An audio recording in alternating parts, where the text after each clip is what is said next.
This is Andy Hall from Oaktree Motorhomes. I'm going to show you around a XL600D. It's a 2009 59 with 29,000 miles. It's a 2-berth motorhome and it's built on a Fiat chassis. It has an awning on the roof there, so let's go have a look inside. Okay, so to begin with, you have this L-shaped kind of settee area with a seat opposite and 2 swivel cab seats. That converts to make a French bed, and then there are also travel seats on that part of it as well.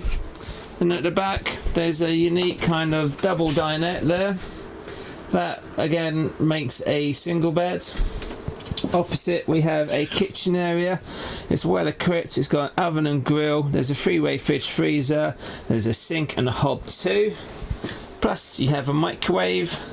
Then in the left hand corner there is a washroom with a electric flush set toilet and a separate shower. This motorhome has storage space there with a wardrobe and drawers underneath. Plus there are overhead cabinets along the motorhome as well. It has Webasto heating. There is a TV screen up there as well. In the cab area there's a reversing camera, electric windows and mirrors, and driver and passenger airbag. There's also cruise control and a reversing camera. So if you're interested in seeing this motorhome, please give us a call on 0115 930 3140.